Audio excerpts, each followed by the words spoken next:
Welcome to our Monday, May the 12th meeting. We'll all stand for the Pledge of Allegiance. I pledge allegiance to the flag of the United States of America and to the republic for which it stands, one nation, under God, indivisible, with liberty and justice for all. Welcome, everybody.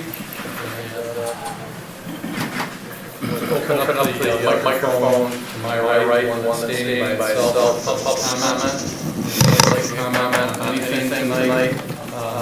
We do have some hearings, also public hearings, which we also make comments on, so like we on the issues at hand under public hearing. Great. If there's anything else you'd like to come up to the microphone, my right or left, please feel free. We'll give you 3 minutes. If not, I'll close public hearing and move to item number 2, consider the consent agenda. I would like to remove a few items from the consent agenda. Okay, sure. A, approve the board minutes. Okay. Item A. And payroll and vouchers. Okay. And She's been in recovery and just came home from ICU. She's doing very well considering what she's been through. But right now she just needs some rest and recovery. So we hope to see her soon. But to be here tonight probably would have been a little too soon for her. And Chris Galinsky had a personal situation that he was involved, and so he won't be with us tonight, but he'll be back in 2 weeks. So there's 5 of us tonight, and we're happy to be here. Item number 3, we'll move on. Presentation of Stoney Croft Culvert Replacement Project, Woodward Avenue full closure, presented by Jordan Rutkowski, PP Project Contract, Project Manager for the Department of Transportation. Welcome, Jordan. Hi. Can you hear me? Yes. Okay. All right, I'm Jordan Rutkowski. I work at MDOT, and this is David Anderson. We're going to the Oakland TSC, and we're just here to tell you about this upcoming culvert replacement we have on Woodward Avenue. So the location is really zoomed out, but it's south of Square Lake, right in downtown, or right in the Bloomfield Hills city. And this is a zoomed in version of it. It's just south of Hickory Grove. The culvert spans the entire length of Woodward. We are replacing the entire thing, and it's right next to that driveway where those condominiums are right there. So right now, if you look at M1 above, you can see that there is a crack across the pavement, which indicates the culvert has structural distress. And underneath the latest safety inspection shows that there's spalling on the ceiling and culvert joints, and the tap locations are spalling and losing contact with each other, which basically means that the culvert is in poor shape and that it requires a full replacement. This culvert conveys 300 cubic feet per second for a 10-year storm, 445 cubic feet per second at a 50-year storm, and 525 cubic feet per second at a 100-year storm. And it is currently 11 by 17 feet of box culvert, and we're going to be upsizing it to 20 by 10 in order to be at capacity for that flow rate. Some restrictions we have with this project are fishery restrictions, which basically means that we cannot touch or work the water from March until the end of June, which is obviously a large part of our construction season. And it's also on Woodward, which is the third weekend of August, it's also where Dream Cruises, which is the third weekend of August, which we obviously don't want to impact. As we were looking at building this project, we went over different ways to maintain traffic. The first one we thought of was the full detour, which we thought might be too impactful. And so we were looking at crossovers, which would mean we would take all the traffic from northbound and move it to southbound, and we would have 2 lanes going one direction, one lane going the other. crossover would span over the median, and it would go from just north of Long Lake all the way to north of Square Lake, so it would be super impactful. It would rip out a lot of the medians, a lot of the trees that were already there, and there would be a lot of maintaining traffic at both Hickory Grove and Square Lake, since the detour would span through those. So we decided that option was too impactful to the community, that it would cause a little bit too much distress in the traffic. The second one we looked at was a partial lane closure. This would only leave one lane open in each direction, north and south on Woodward, and the construction would last for 2 to 3 years. That is obviously also really impactful. And so we did not go with that option, and the option we are going with that we recommend is a full detour, but it would only last for 3.5 months, and then Woodward would be completely restored by Dream Cruise of the next year. Now, this is our tentative construction dates. At the end of 2026, in October, there would be a single or maybe double lane closure just for some sanitary sewer work. And then from April until July the next year, there would be one single lane closure in each direction, the outside and inside lanes, for some water main work. And the majority of the work, the 3.5-month detour, would be from August 30th until December 20th. And then the detour would be over and the road would be back open for everybody. So this would be the official detour if we had to only use MDOT roads. We would go from Square Lake, down Telegraph, down 696. I know it's a really big detour. They're the closest roads that MDOT owns, though, so officially those are the roads we can post as the detour. However, a lot of the local traffic will go from Square Lake to Telegraph to Long Lake, which is a much shorter detour. Our COC would have to approve if we put that as the official detour, and at the moment I think they don't want to do that, but they do understand that a majority of the local traffic would take this way. Finally, for that the driveway right next to the culvert, it's the only way in and out of that condominium that would be open at all times for those residents. They would be able to come in and use the turnaround the opposite direction in order to get in and out of their driveway. And for the Roper School right there, we would build a temporary crossover so they could get in and out of the school during the construction season. And that is all I have. So Jordan, this is going on between off of Woodward Avenue, Long Lake to Hickory Grove area. It's in the city of Bloomfield Hills. Mm-hmm. And what's the date of this planned event? So the full closure will be 2027, August until December. After the Dream Cruise? After Dream Cruise. In 2027? Yes. So for us, it's FYI. Yes. But does the city of Bloomfield Hills need to approve this, or Oakland County? It's not approval, but I guess if you have anything you'd like to state, anything you're worried about, we would like to hear about it.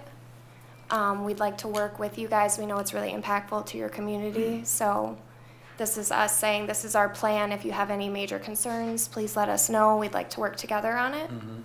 So. No, I appreciate that. Mm-hmm. We've just noticed a lot of additional traffic down our mile road since 696 eastbound's been closed down. Mm-hmm. The traffic and the backups have been extraordinary. Yes. Yes, so 696 will be open until DeQuinder by the time this project happens. So that route will not be under construction, and it'll be all lanes open by the time we use that detour. Okay. So it'll be back. Yes, it will be back. So that'll help alleviate what we're seeing today. Yes, okay. It should. Any other? One question. So if folks who are listening or watching have a comment they want to relay to you all, is there a place they can send an email or make a phone call? Yeah. You can email me. I guess I'm not sure. Are there any other routes that will be approved other than this? This is the most likely. Do you have a different idea? Well, there's more than one way to get around that area. There and as you is. mentioned, a lot of people would be using Long Lake. Square Lake also runs towards the east, so if you're going east, since Woodward's running, will there be any other approved routes? So these are the roads that are MDOT roads that we have control over that we can say are on the detour. If we use any other local roads, we have to get approval from RCOC to get them on the detour map. So it is possible, but this is the only guarantee I can give you is with MDOT roads that we can use this as a detour. Okay, thank you. Okay, no other questions. Thank you, Jordan. Thank you. Appreciate the update and the information. Okay, our next item is item number 4, public hearing. Consider approval of a site plan and special land use request for Shell Gas Station, 6490 Telegraph Road with liquor license, presented by Andrea Bibby, our new Director of Planning and Building Ordinance. Welcome, Andrea. Hi, good evening, thank you. Just waiting for my PowerPoint. Very brief PowerPoint. Okay, good evening, thank you. This evening when I'm presenting before you is a request on behalf of the property owner at 6490 Telegraph Road. As you recall, back in November, the Township Board adopted ordinance number 690 to allow for the sale for automobile service stations to serve alcohol if specific criteria can be met. So what I'd like to do this evening is give you an overview of the proposal of the service station located at 6490 Telegraph, which you can see highlighted on your screen. This is located at the northwest corner of Telegraph Road in West Maple, and the property is zoned B3 General Business. And here is an aerial of that same property. Again, the property is zoned B3 General Business and surrounded by B2 Community Business to the north, which is First Merchants Bank, Sherwin-Williams, Jersey Mike's, as well as the Goldsmith Gallery store on the south of Maple Road. And Telegraph Road is located to the east. So essentially, what we're asking the board to do this evening is consider, after the applicant has demonstrated that they are able to comply with the required provisions that are part of the that are stated in the ordinance 690 to allow for the sale of automobile services to serve alcohol. In this example, I've provided you the highlighted floor plan showing the existing floor plan in the property owner's intended areas in which they would locate the sale of liquor, beer, and wine within their store. They do meet the requirements as laid out as I stated in ordinance number 690. They do maintain a 750-foot distance to schools. They exceed the required 0.51 acre of land area, which is also a requirement of the adopted ordinance. It does not offer any drive-through service or any auto repair. And I also want to note that the store is currently 2,340 square feet, thus exceeding the minimum 2,000 square foot land building area that was adopted under the adopted ordinances. I do want to note that the applicant was approved historically back in 2019 to operate 24 hours a day. At this time, the applicant is not seeking to operate 24 hours a day. They're asking actually to continue their normal hours of operation and not seeking to have that 24-hour that use. Just provided some site photos, as many of you are familiar with this existing store. In terms of actual site changes to the site, there are no. The site plan shows existing ingress and egress from Telegraph and Maple Road, and that does meet another requirement of our ordinance, which refers to the site having appropriate site ingress and egress. I do want to note that the applicant will be going before to the Zoning Board of Appeals as they're going to be seeking one additional wall sign to add to the existing facade that you can see here highlighted on the screen. They are looking to have a sign that reads liquor, which would be located on the exterior, actually in this photograph to the left towards Maple Road of the existing sign. With that, our various departments did have an opportunity to review this request. Did have an opportunity to get reviewed by both our design review board as well as our planning commission. And with that, I'm happy to answer any questions. And I also know that we have the property owner as well. I do want to note that any conditions of approval would be subject to the liquor license agreement with the township Yes. being signed by the applicant, as well as compliance with the requirements of the township departments. Well, thank you, Andrea. So at this time, we'll just open it up for public hearing. So if you're here to speak upon the item number 4, the gas station with the liquor license at Telegraph and Maple, if you come up to the microphone, my right, your left, and make any comments, now is your time. Okay, if not, we will close public hearing and we'll open up the board for any comments, and we could also hear from the owner if they have anything to say as well. Any comments or questions from the board? Other than the fact, I know this has been a long process for the property owner. This goes back over 10 years. And certainly he and his business have been thoroughly vetted by the Liquor Commission, by the township. This whole process and the ordinance revision has been before the township over really a 2-year period. And as one who originally was opposed to this prior to the revision, certainly very confident in the owner, and very supportive of this site plan and special land use request that's been presented before us. Any other comments? No, I would echo Trustee Barnett. I think that we spent a lot of time in deliberating the amendment to the ordinance, and I think that this is a good result, and so I'm pleased to support this. Okay. So if no other... I do have a couple questions. Are there any other places in this vicinity that sell liquor, beer, or wine? We do have the CVS, which is the retail package outlet across the street. We also have Nino Savaggio's, Trader Joe's, but those are under the packaged liquor license. This is specific to the requirements in the ordinance as it relates to automobile. So they do serve liquor. They don't have the same requirements as that are laid out under Ordinance 690 that I just presented. They sell liquor, they don't They serve. sell, I'm sorry, my apologies, sell. Does the Shell station sell any service items for automotive repair? No, that was just presented. They do not. Otherwise, Do they sell- would not meet criteria. Do they sell windshield wiper fluid? Do they sell brake fluid? Do they sell additives for a fuel injector cleaner?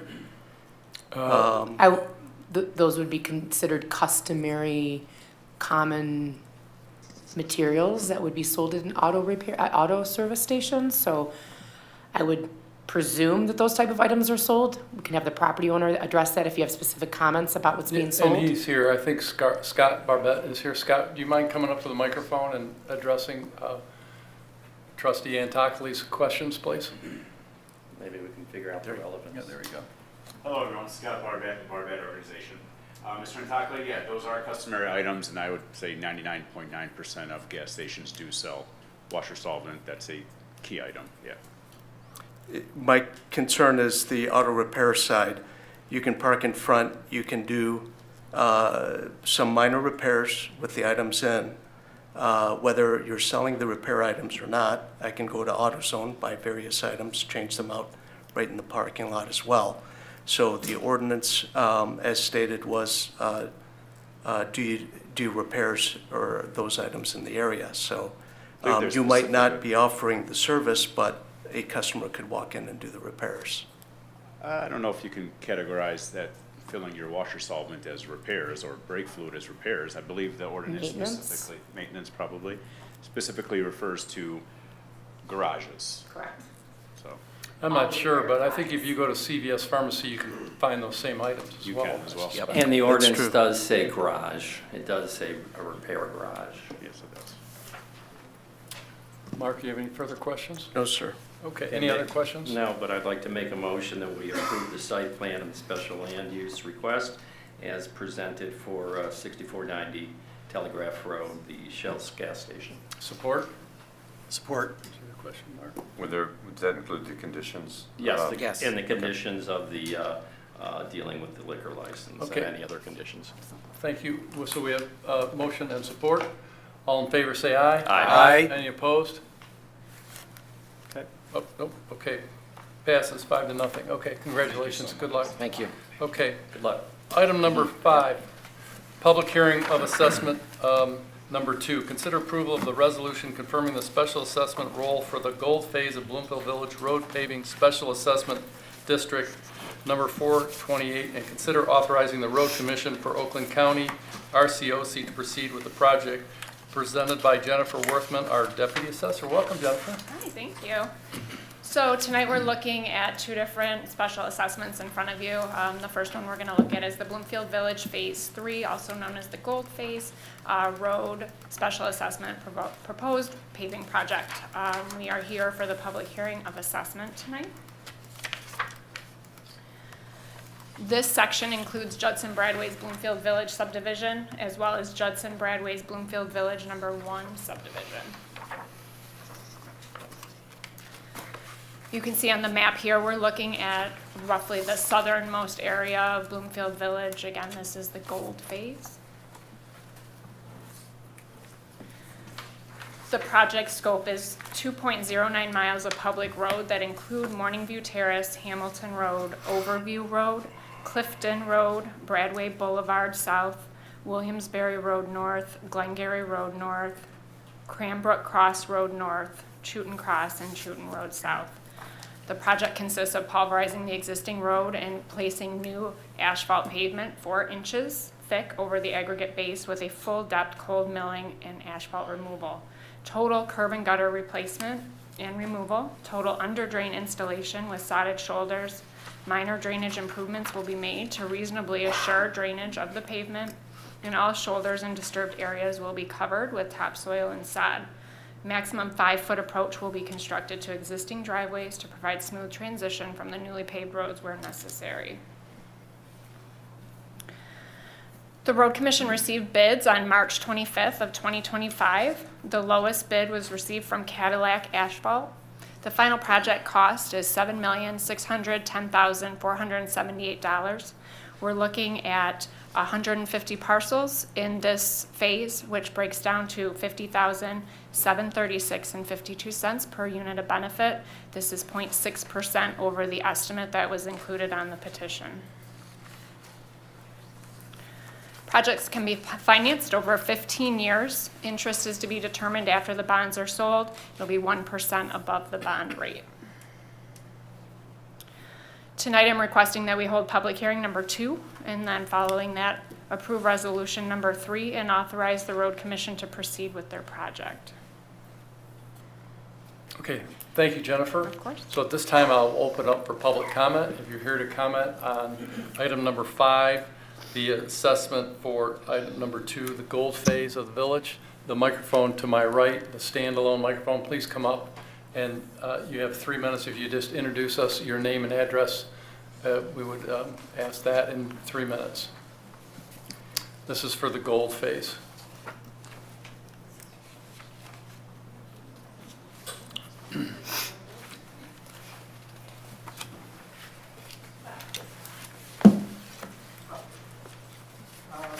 My name is Brian Cott.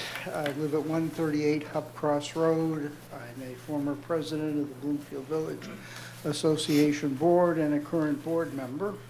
I'm speaking here to encourage the board to adopt a positive resolution in this case. I personally have been working on this project for the whole village for over 5 years. The board and the volunteers in the village have followed all of the statutory requirements and the administrative requirements of the township, the road commission, and the statutes. Over the past 2 years, we have solicited, there have been 4 sections of the board. My comments will speak to all 4, the whole project. We've solicited 714 residents in the community. Of those residents, 386 have voted in favor of the project, the road replacement. That's 54%. The no votes are 213, which is just under 30%, and we have no response from approximately 16% of the people. The roads have been the roads have been, experts have told us that the roads have been needed replaced since 2000. We've finally been able to generate the interest and the begin the process to do this. I encourage you to approve both this project and the yellow project. For the record, the votes in favor of the gold project were 52% in favor, 27.3% against, and the yellow project is 54.3% in favor and 25.8% against. The residents of the Bloomfield Village desire this work to be done, and it's important that we move forward with these projects. Thank you very much.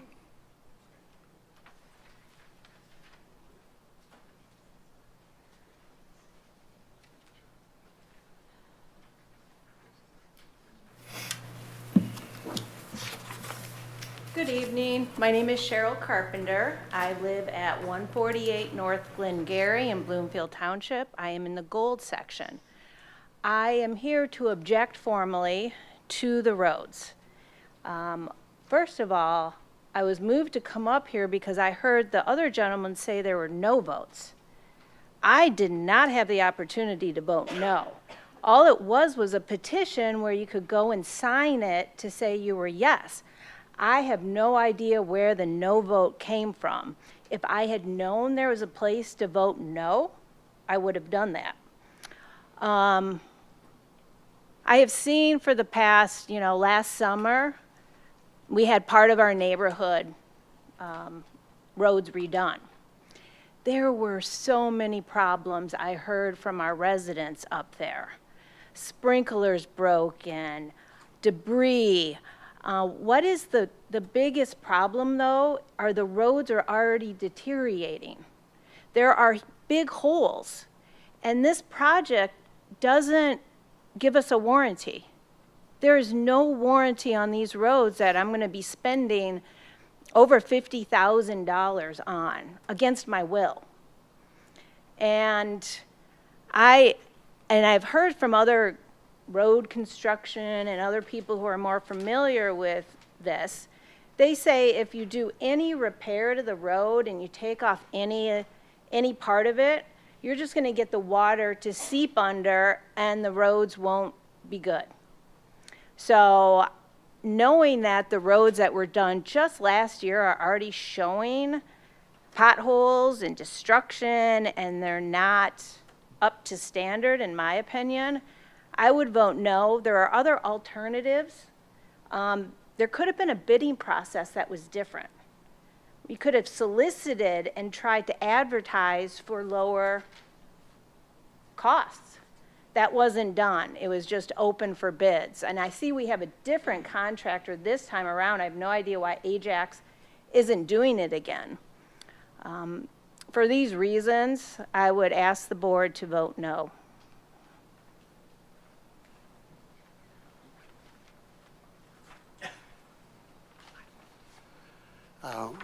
My name is Douglas Paul. I live in the yellow section, 1451 Courtly Terrace. It's a cul-de-sac. There's only 4 houses on a road. It's not in really bad shape. And in our area, we have some really, basically the roads are in pretty good shape. When the petition came around, I said, how do I vote no? And they said, well, if you don't vote, it's a vote no. I heard that young man stand up and say, well, there's a lot of people that did vote. Well, guess what? I was told if I didn't vote, it's a no vote.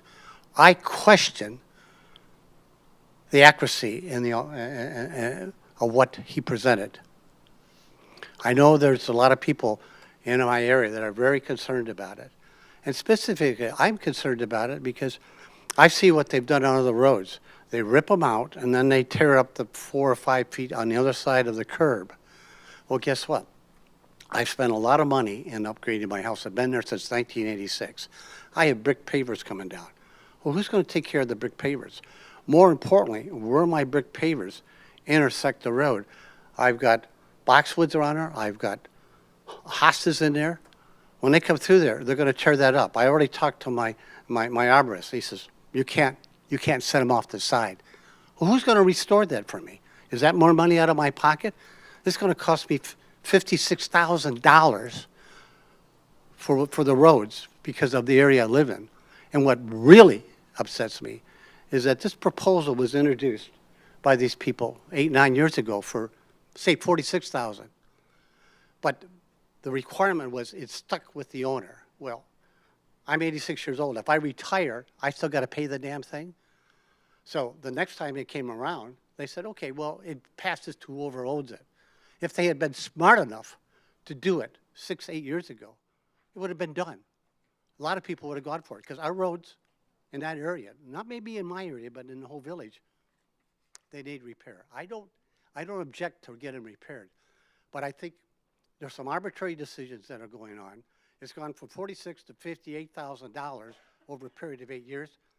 Somebody is getting something back, and I question the validity of what he's talking about. Thank you very much, gentlemen. I appreciate the opportunity. You guys are awesome. Thank you.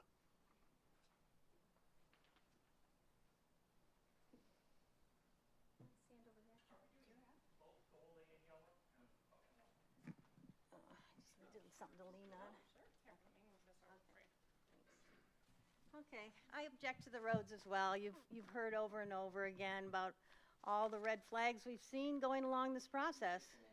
Oh, I'm sorry. Pat Parks, 164 North Glengarry. I've been up before. I've been to all the meetings. I've tried to really understand what's going on, but not only are we paying the $50,000, but then when you add the interest, $72,000, and then the neighbor across the street from me is paying the same amount for my 75 feet of road. That's $144,000 for 75 feet of road. I mean, that's a real hardship on a lot of people, and I just don't understand. They're not even addressing the sewers, which I think you're going to have to go back down because those are very antiquated. The infrastructure's antiquated. You may have to go back down and get those sewers again. I just don't understand why we're not doing the full job and why it costs us so much. Can you tell me anyone in our Bloomfield Township that's paying this much? Anyone? No one? We're just here to hear your comment. Okay, well, yeah, I wish that you could comment because I have so many questions and I've written a lot of things, but it's a real hardship, and we tried to sell our house. We ended up taking it off the market. I know the times aren't good, but people said, are you paying for the roads? So it's not really a benefit to us seniors to have, or people moving, to have these roads done. There's different ways to do these roads. We weren't given any options. There's cheaper ways to do these roads. The patch in front of my house was done our house was done 10 years ago, and it's fine. It's fine. And I'm noticing that they're cracking up already on the other side. And I just feel it's a real hardship on a lot of families. And you've heard countless number of people telling you this. There must be another way that we can do it more equitable, especially when we're paying the same price for 75 feet of road as those gigantic houses down the street from us. You know, it's not fair that we're paying for them. It's not fair that we're paying for Cranbrook and Covington, and I know they're throwaways, and I understand they're paved by the county, but they use our roads. They're part of our village. They use our roads. So there's so many red flags in this to me going forward, and I've heard all the stories about the flooded basements, and quite honestly, with health issues, getting in and out is going to be a real hard deal for us. Really is. I don't know where we're going to park. I don't know how we're going to get in and out. I just think that a lot of people don't like this. It passed by 1 or 2 votes in everything. I wish you had looked at the votes again. I wish you had made sure they were accurate. I'm not sure. I'm really not sure because it passed by 1 or 2 votes. So thank you very much, and I object. Thank you, Ms. Parks. Okay.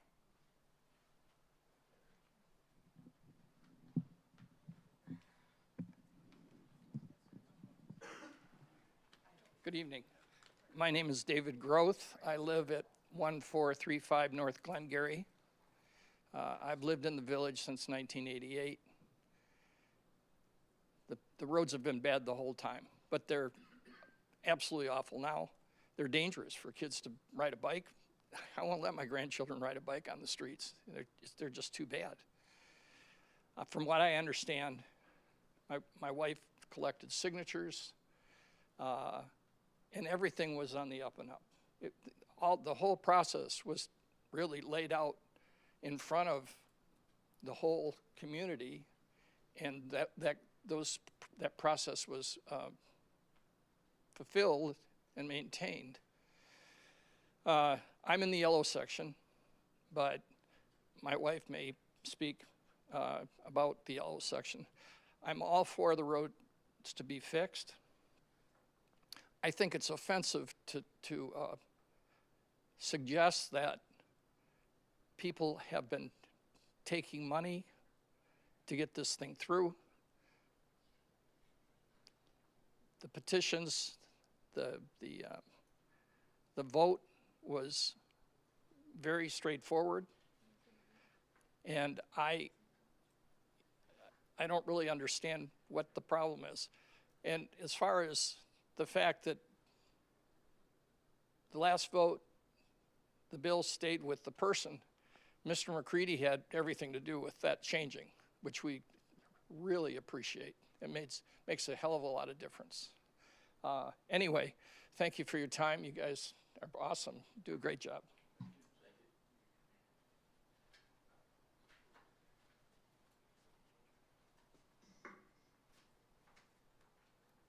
My name is Bree Gibata. My wife and I were relatively new to the Bloomfield Village. We bought our house about 3 years ago. We live at 312 Hup Cross Road, and we've been there 3 years. We bought a fixer-upper. It's, probably the little blemish in the 4 or 5 block radius. But, specific plans to work the facade, work the inside, do some remodeling, a little bit of landscaping. So, we've talked to a lot of neighbors that, feel for the roads, many that are passionately against it, at least in the current form. And where I'm coming from is kind of two things, kind of more from the perspective of like bad business. One of them is regarding disclosures. From the SEC down to realtors, disclosures are a requirement, black and white. If you don't disclose something, material, it's a felony, right? In a lot of cases.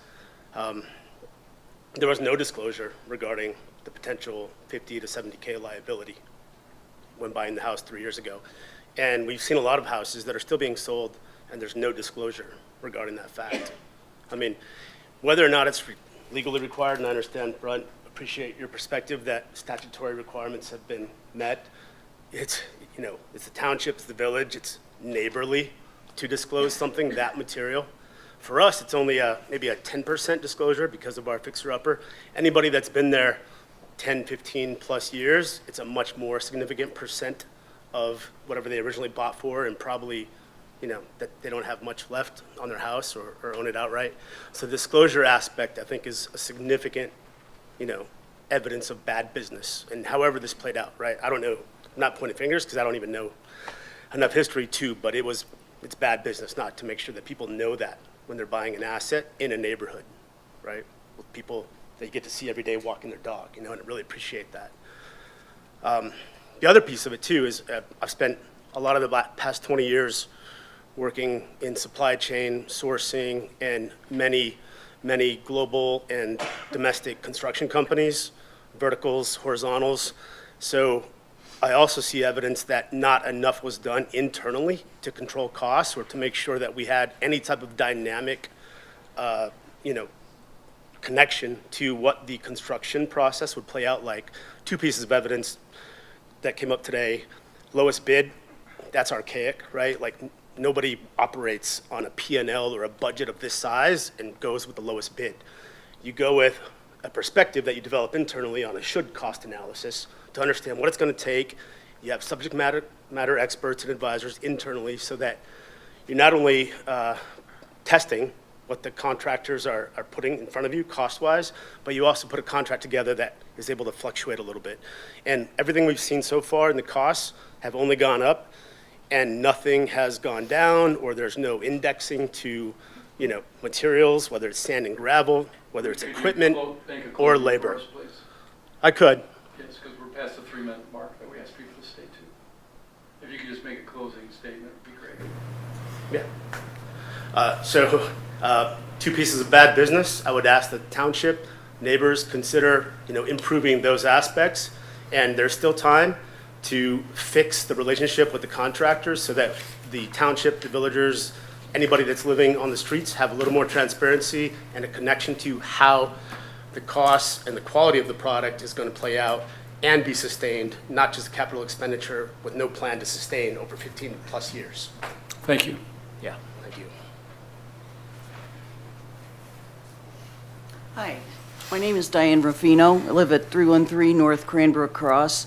I was on the road committee in 2013 when we tried to originally get this passed, and it would have cost the homeowners $30,000 or less. And of course, who knew that COVID was going to happen or that tariffs would be coming in and out, and now we are at $68,000, but that's what we have to live with. I was a canvasser for this round, and I have to say that the people who I have spoken to or who have answered emails and have asked questions have really educated themselves about what's going on with the roads. They have attended meetings, and there have been multiple meetings by both the township and in the village. And they ask good questions. They know what this is, but they know that this is for the betterment of the community. And the majority did speak on this. It was difficult to get a lot of people to answer emails and knocking on doors, but a majority did vote for this, and I hope that you do respect the fact that the majority of the village in the gold section does want this done, and we want it completed now. If it's delayed, we will probably just be looking at more expense, so we would like it done. I've spoken with people in the pink and blue sections, which are already done. They have been, for the most part, very happy. I know someone who has a brick sidewalk, and it was repaired beautifully. I saw Mike's Landscaping in the neighborhood today on my walk. They are out correcting anything that didn't get finished last fall. And people have been advised if there's problems with sprinklers, anything on their property, please let the village know or let the township know, and it will be repaired. So they have followed through. It looks beautiful. Being a neighborhood person who walks, I have to say that the sidewalks drain now. We don't have an ice problem in the new sections, and it has been a great visual improvement for our village. Thank you. Okay, thank you. Hi, my name's Sarah McAfee. I live at 279 North Glengarry in the village.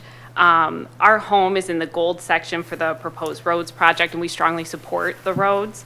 The roads in front of our home, they're crumbling, they're potholed, they're an eyesore, but they're also a safety concern for our kids. We recognize the price of construction's steep, but I think we all know that if we wait longer, it will just become steeper. I previously spent 3 years on the village board, and so I've had meetings with the road commission and township leadership like yourselves. And I know that there is no other option than investing in this special assessment district in order to get this improvement done. So I'm asking that the trustees follow the statute and approve the project with the over 50% support that was received through petition. Thank you. Thank you.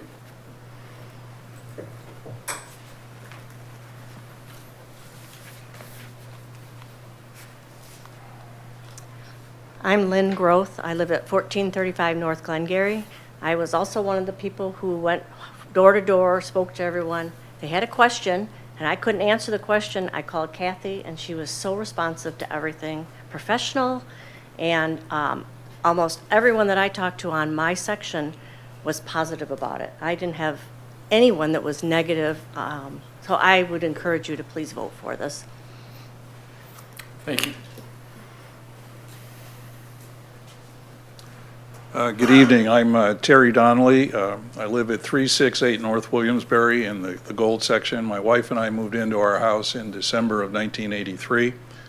And I've heard a number of comments, and a couple I want to concur with. One is I wholeheartedly agree with the concept that in 2000, all the roads in the village needed fixed. And here we are 25 years later and still hoping to get it done. We are very much in favor of this project. I think it was very clear that the township followed all the rules under the special assessment statute in order to move this project forward. That was pretty clear. I spoke at the January meeting as well.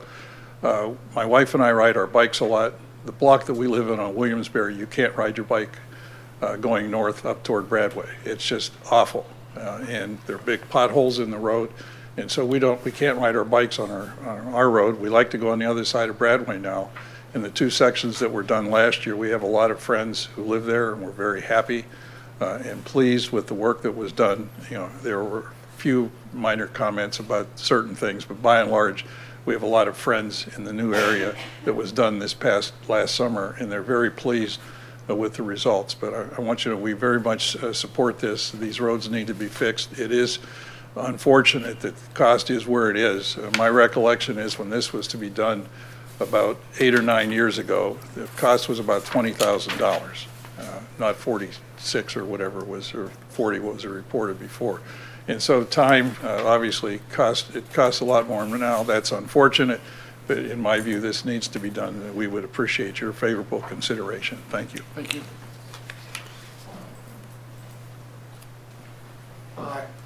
I'm Matthew Moran. I'm at 345 North Williamsbury in the Gold section. And I just wanted to thank Kathy for what she's done as our village manager to get this project this far forward. It's remarkable.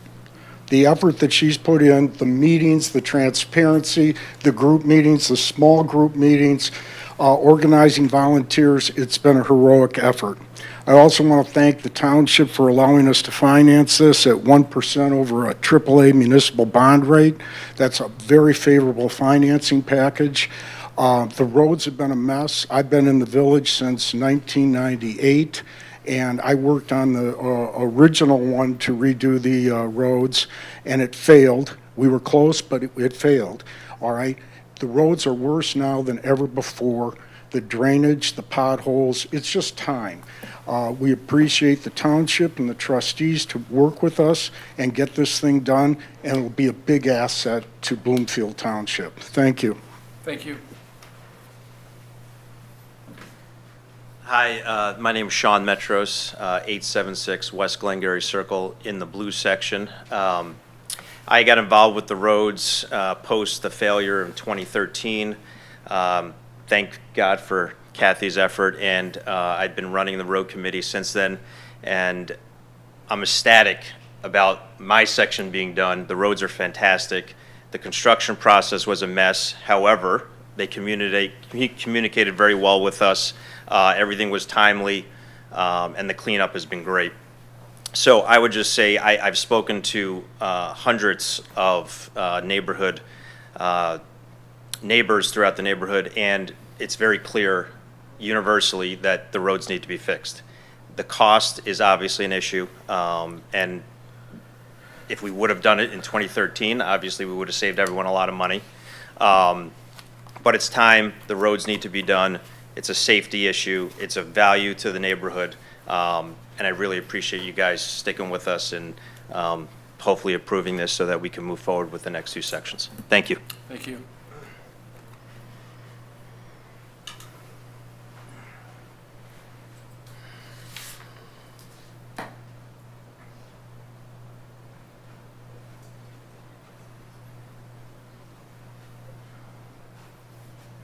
Good evening. I'm Kathy Weisenborn. I'm representing the village. I also live on Hamilton Road in the Gold section. I'm lucky enough to live on, I think, the worst part of the Gold section. The potholes have potholes, and it's hard to argue that the roads don't need to be fixed. They clearly do. Had we done this 10 years ago, it would cost us a lot less money. And I think we've learned our lesson in terms of if you delay the process, it only gets worse. The roads will continue to deteriorate, the costs will continue to go up. I do want to clarify the numbers that Brian Cott gave. We did track as we went through the petition process. We tracked yes votes, obviously, because though we call them votes, but they're not votes. We understand that. I guess that's our shorthand. If you signed the petition, obviously you were a yes vote. If you told us you would not support, you were a no vote.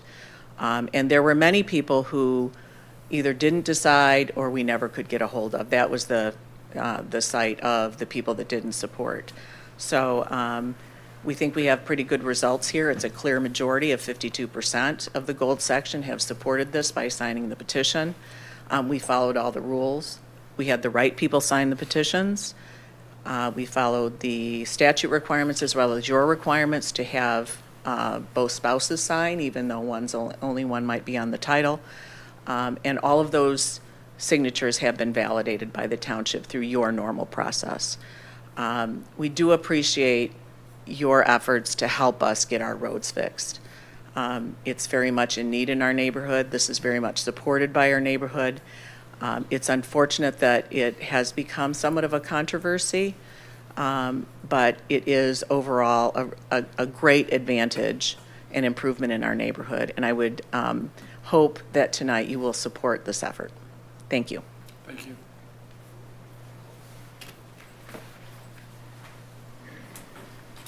Okay, if there's no further public comment on item number 5, confirming the Bloomfield Village Road Paving Special Assessment for the Gold District, I will close the public hearing and open up to the board for any comments or questions. I just want to address a couple items. First, this is my 9th year on the board, and every year we have these SADs come through, and they seem to get more and more difficult, and the number of people that, complain, and, you have neighbors for, neighbors against, and it's not a good situation, and certainly not comfortable sitting up here, I'll tell you that. But what I can tell you, and what I've learned about it over the last 9 years, is that there's a law, Act 188, that sets forth how this process is supposed to work, what the requirements are, what is the township's responsibility, what is the resident's responsibility. This is a resident-initiated process. We are here to follow that process, enforce the process. As Kathy said, we checked all the signatures, but we didn't obtain the signatures. And, whether or not there's some confusion about a vote, no vote, there's no votes. We're the only ones who vote. But there are people who sign a petition, and then there are people who don't sign a petition. And the people who don't sign the petition, either because they didn't want it and they're against it, as Kathy said, or you just couldn't get a hold of them, so you have no idea what they think. But either way, they don't count as a positive number. So the 52% of the people that actually signed it. So I just wanted to address that and say that, we're here following the process set forth by Act 188. And so we have to do what the law dictates. The second thing I want to address is something that somebody mentioned about disclosure. And I certainly agree, having spent time in the securities industry, about disclosure and the importance of disclosure.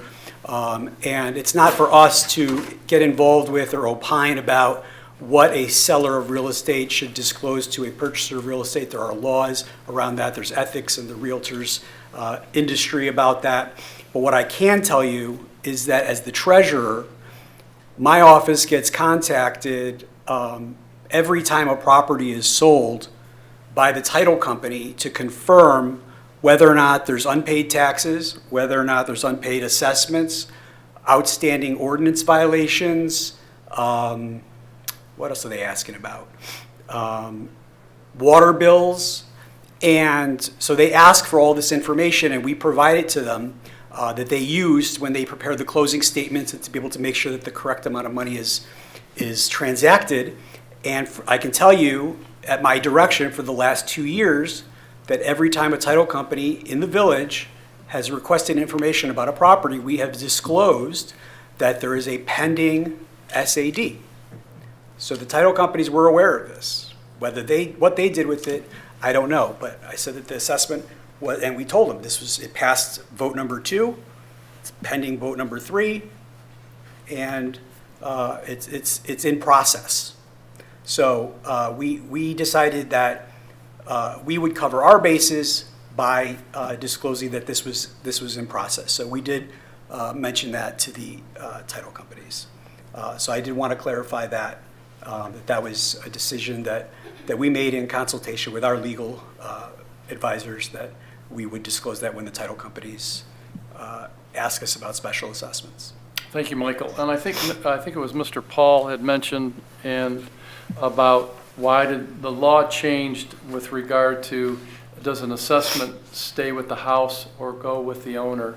And we changed the law back in, I think it was 2014. It was actually my bill in the legislature, brought to us by the township officials at the time, so that would accelerate the road repaving process. And so that's why it is now, if you sell your home, an assessment will stay with the house. The public hearing is closed right now, Mr. Paul. Oh, okay. So you can come back up. I appreciate what you're saying. Yeah, and so was to hopefully motivate people, but I also think I want to just take a moment here. Michael created a deferment payment plan for people under SADs, and I'd just like to take a moment, Michael, if you don't mind, to explain a program we developed.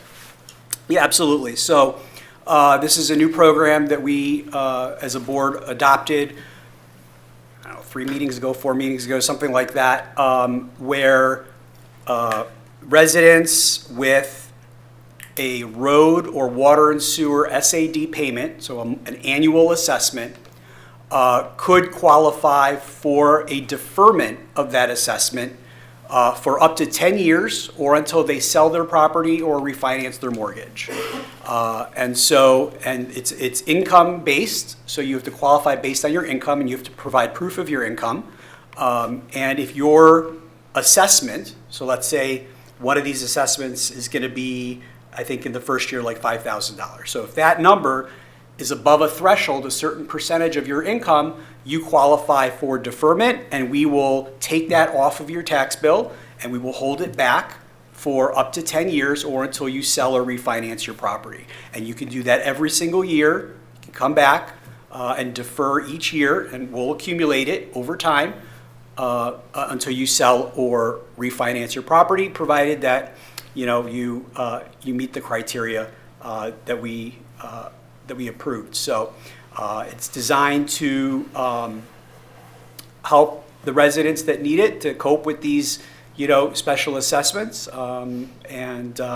If you're a disabled veteran, you automatically qualify, but you still need to apply. It doesn't happen automatically. You still need to apply, but you will automatically qualify. But aside from that, I would encourage you, if you are interested and you think you might qualify, you can call my office at 248-433-7705 or the assessor's office at 433-7710. Ask questions, get an application. You can also get it on our website. The applications are due at the end of June, but again, we have some flexibility because we have to just decide on who qualifies by September. So, don't delay, but don't let it deter you if you don't get it in June. But we want to help people. That's why we created this program. So please, if you think you might qualify, if you're interested, call my office, call the assessor's office, and we'll be happy to help you. Thank you, Michael. And some people I met with early this morning said they didn't hear about it. And the reason you may not have heard about it, because we sent it out to the people who are currently working and paying on an SAD. So we will try and now roll it out to the next group so you can see all the instructions, how it works. There's a very high threshold on income, and it has to do with also your assets, but we don't count the house, the asset of your house, into that. So if, let's say, that is your retirement, we're not touching it, okay? So I think it's an excellent program Michael came up with. If we approve it tonight, the two SADs tonight. Next week, you'll get a letter from me with the amount of the assessment, when you have to pay it by, and I'll also include information about the special assessment deferment program. So look for that. Okay, any other, I think, Jennifer, did you have a comment you'd like to make? I wasn't sure. Unless anybody needs any other information. Okay, any other comments, Mark? I would like a few things clarified based on some of the questions that were asked. Where can residents find the signatures that, from the residents that met the 50% threshold? They're able to FOIA those from the clerk's department. But in previous meetings related to this issue, it was in those meeting minutes, or in the board packets. It was inadvertently added into one meeting. We don't typically add them. Okay. And there's already been a FOIA on the signatures, hasn't there? Multiple. Multiple. And, well, it's the individuals that are raising the questions that they can get the information and validate for themselves. I think it's important to be transparent. The other question I had was related to a comment regarding the vendor. Did the vendor change from the previous projects? Yes, the first two were with Ajax, and this one was Cadillac. I thought that the first two projects were based on maintaining a rate over the period. No. Okay. And then why was the vendor, what was the reasoning for changing the vendor? It's based off of a closed bid, so it's whoever came in with the lowest bid. And what are the overage before they come back to the board and ask for more money? 10%. And if an individual feels that the cost of the assessment will not be recouped in the value of the property, what can we clarify what that procedure is and how the residents go about objecting to the assessment?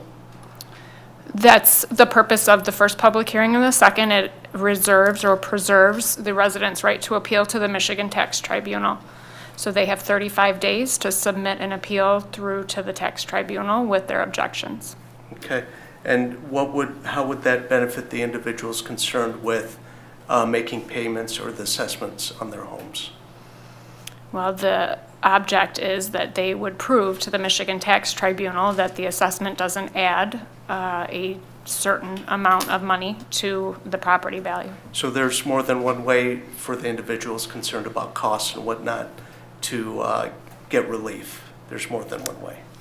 They can definitely attempt that way, Okay. correct? Thank you. Of course. And then I think it was Mrs. Carpenter on Glengarry, North Glengarry, that talked about warranty and the damage to the roads that were put in last summer. Can you just comment on that, Jennifer? I can. There was one instance that I am aware of personally where they had some oil leakage from one of the machines that wasn't caught exactly when it happened, and it caused some deterioration, and the road commission is addressing that currently. They will be cutting out a very large section of the road to replace it.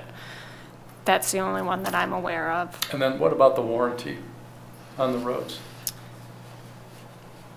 Rick, would you like to speak to? I have the road commission here. They can probably speak to the warranty a little better. Rick, can you come up to the microphone, please, and introduce yourself? Sure.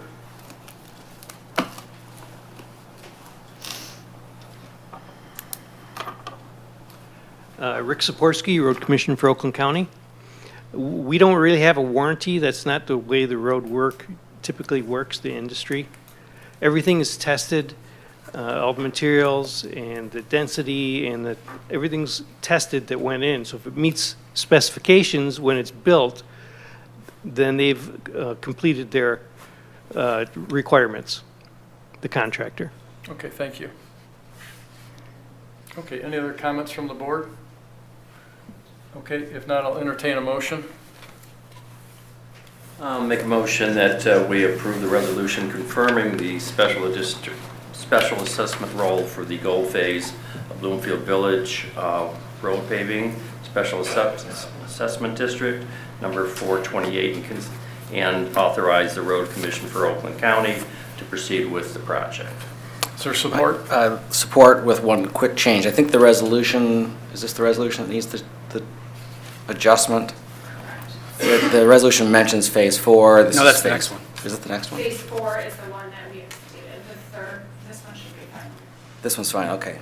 So So they there's both said support. 4, one should say 3. There's support on the original motion by trustee Barnett, Yeah. and there's support by clerk Brooke. If all in favor, say aye. Aye. Any opposed? Passes 5-0. Okay, item number 6. Public hearing of assessment number 2. Consider approval of the resolution confirming the special assessment role for the yellow phase of Bloomfield Village Road Paving SAD number 429, and consider authorizing the RCOC Road Commission of Oakland County to proceed with the project presented by Jennifer Worthman, our deputy assessor. Welcome back, Jennifer. Thanks. Okay, so we're going to look at phase 4 of the Bloomfield Village Road Paving Project. This is also referred to as the yellow phase, and tonight we are hearing the public hearing of assessment. Phase 4 includes part of Judson Bradway Bloomfield Village number 2, part of Judson Bradway Bloomfield Village number 9, number 10, and then all of Judson Bradway's Bloomfield Village number 11 and Judson Bradway Bloomfield Village number 12. This is up in what would be considered the northern part of Bloomfield Village, just south of Corton. Again, this is referred to as the yellow phase.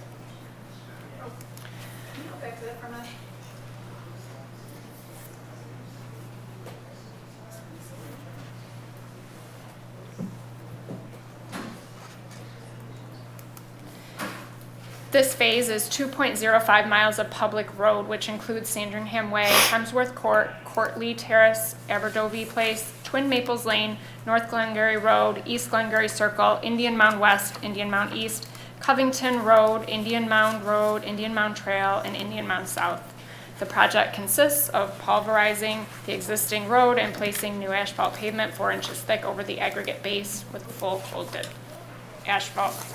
depth milling and removal, total curb and gutter removal and replacement, total under drain installation with sodded shoulders. Minor drainage improvements will be made to reasonably assure drainage of the pavement, and all shoulders and disturbed areas will be covered with topsoil and sod. A maximum 5-foot approach will be constructed to the existing driveways to provide a smooth transition from the newly paved roadway where necessary. The Road Commission received bids on March 25th of 2025. The lowest bid was received from Cadillac Asphalt. The final project cost is $8,712,549. This is a final assessment across 151 parcels of $57,699. This is 4.3% over the estimate that was included on the petition. Projects can be financed over 15 years, interest to be determined after the bonds are sold at 1% above the bond rate. Tonight I'm requesting that we hold public hearing number 2, that we approve resolution number 3, and that we authorize the Road Commission to proceed with this project.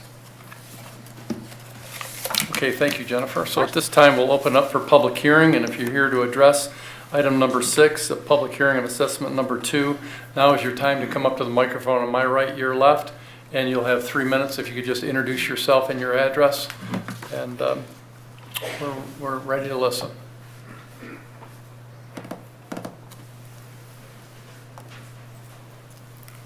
I'm Gerd Keufel at 1329 Indian Mound Road with the yellow section. I've been in the house since 1978. The roads have gone nothing but downhill since then. They're long overdue to be done. I know this project is expensive. The situation in front of our house has been just absolutely awful. The little connector between Indian Mound and Glengarry is impossible to navigate. I think we need to do this, and I'm fully in support of the project, even though it's darn expensive. I recommend that the board proceed with our project. It's overdue. We need to get it done. Thank you very much for your consideration. Thank you, Gary.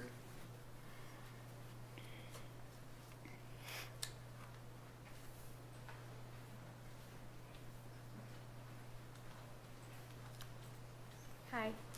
Good evening. My name is Kristen Soul. I'm at 3335 Burning Bush Road, currently in the blue section, which was recently completed, and we're ecstatic about the current roads. I really enjoy watching all the kids rollerblading, playing street hockey, biking, and it's a much improvement to our neighborhood.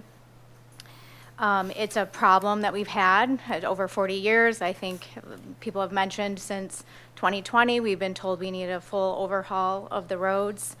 Unfortunately, the position we're in is, you know, that the residents have to pay for it. Township, you know, finances it, and the road commission is responsible for the work. But I know it's difficult for some of the neighbors, and I sympathize with that and empathize with that. However, this is the position we're in, and it's a problem, and we need to fix it. And this seems to be the only fix. I'm currently the president, not much longer, May 20th. I get to hand over. But I'm currently the president of the village. I've been a longtime road volunteer, and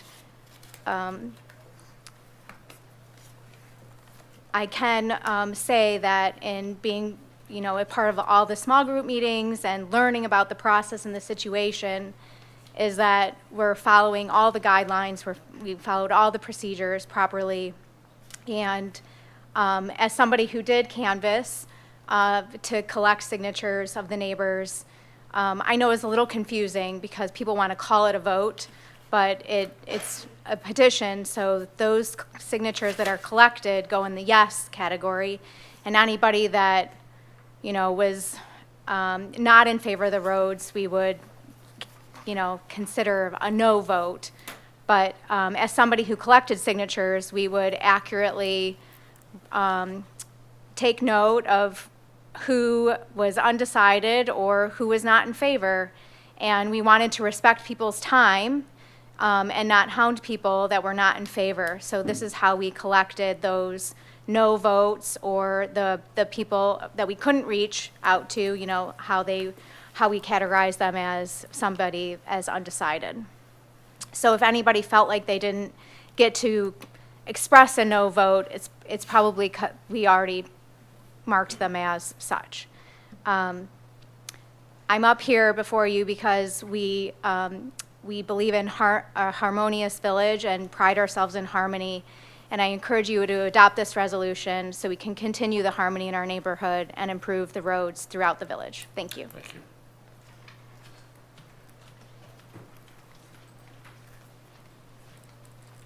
Hello.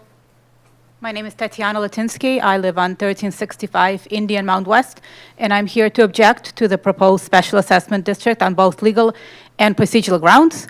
Michigan law is clear on requirements for valid special assessments. First, it has to deliver direct and proportionate benefit to the properties assessed. Broad or speculative benefits do not meet this threshold. In our case, the proposed improvements were potentially beneficial to general area, do not guarantee measurable or equal benefit to each individual property being assessed. Second, it must be based on reasonableness and fairness, and it cannot impose disproportionate costs on residents who do not receive comparable value in return. The current assessment proposal lacks any individualized benefit analysis and violates this principle. Procedurally, there's definitely issues there too.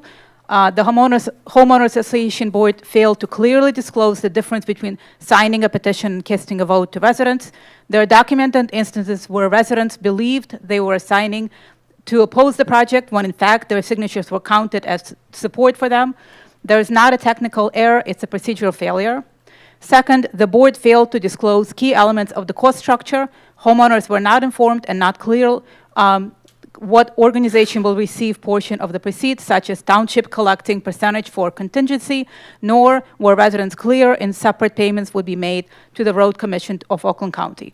This lacks transparency and is unacceptable. Third, the board nominated the Road Commission to bid the project, even though the commission is required to publish its budgeted amount. This disclosure compromises the bidding process by giving contractors a pricing ceiling and is likely inflating costs. The bidding process should have been outsourced to third party. And finally, when residents requested benchmarking or comparative cost data, the Road Commission refused to provide it. Without that information, it is impossible to evaluate whether assessment is reasonable or inflated. To summarize, the proposed SAD fails to direct and proportionate benefit test, violates the reasonableness and fairness principles, suffers from major procedural flaws, and deprives property owners of their rights for transparency, informed consent, and due process. And for these reasons, I respectfully urge the Township Board to reject the SAD until proper legal and procedural standards are met. Thank you. Thank you.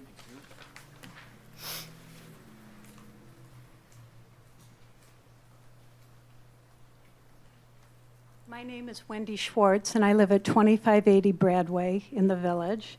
And I'm not in this section, but I do have a couple of concerns I would like the board to address. We recently, in the last 4 years, tore down our house that was built in 1952 and did a major remodel. We did it as a 5 to 10 year plan, hoping that when we sell it, we will retain the value and increase the value in our home. And this road project, I think, is not going to support that. It's going to make it much harder to sell our house with this assessment being placed on it.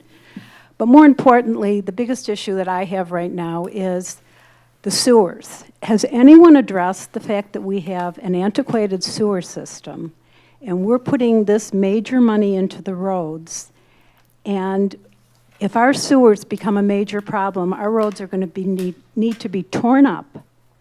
And I haven't heard anybody address this. We have a big problem in front of our house. We have to call Oakland County Road Commission out every single time we have a big storm. And I've been told that the storm drains are antiquated and need addressing.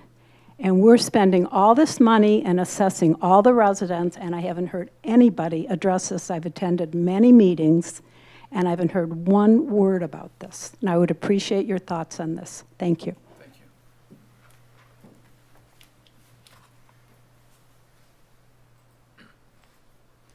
Good evening. My name is Greg Kraus. I live at 1375 Aberdobe Place in the Village. And just to start, for the purposes of preserving my objections for the Michigan Tax Tribunal, I object to the special assessment as disproportionate to any benefit conferred. And in fact, it may lower the value of my property. And moreover, it is unreasonable. Another question that I do have is I'd like to echo the previous speaker here. I too have concerns about the sewers. I was speaking to someone who had previously lived in Verner Estates and was told that when they went to do the road, the SAD for the road there, they timed it so that they could do the sewer work first or in conjunction with the roads. And so it is quite a concern that we're going to spend $8 or $9 million here to do roads, and if we come back even in 10 or 15 years and have to rip them all up again, this money is wasted. So, I think maybe I would be in favor of pausing the project at least to, work out a way to, stage it so that we could do the sewers in conjunction with, any road work. Even though I object to the road work, I think that doing that without considering the sewers is a major mistake. And finally, and a question that I'd be curious if you all could address is, we had almost a 5% cost overrun for the actual assessment versus what was presented in a petition, and that may well have changed votes. I mean, that's thousands of dollars right there, and I don't know if there's any consideration that's been made to that the amount that was proposed to the residents versus the amount it actually was in the yellow section, significantly different. So for those reasons, I object to the creation of the SAD and the specific assessment on the property. Thank you.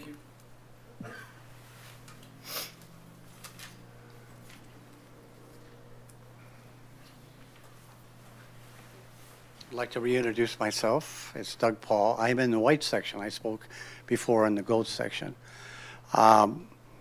We do have bad roads. In some areas, it's much worse than others, And if you go through it, there's some areas that there's nothing really wrong with it, Thank God.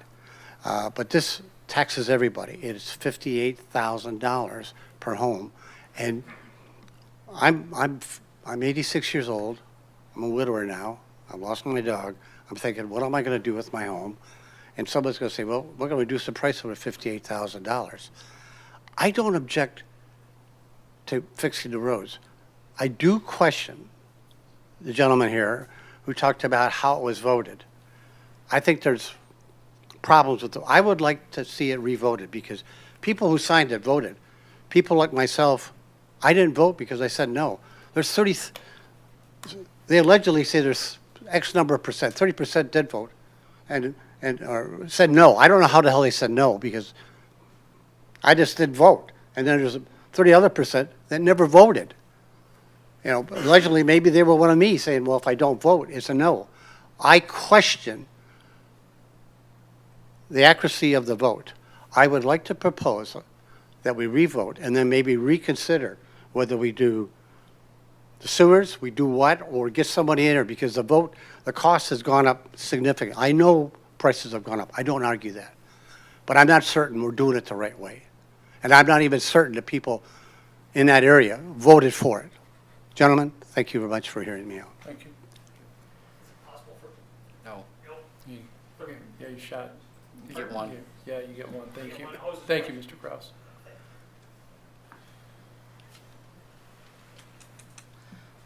Brian Cott, 138 Hupcross Road. I would just like to address this sewer issue. As I said, I've been involved in this a long time. Before the process started, the road commission evaluated the sewers and determined that the sewers were in acceptable shape and did not need to be redone. That was done at the initial stages of this project, and I'm sure that our friends from the road commission can address that. But the sewers were taken into account before this process started. Thank you. Thank you.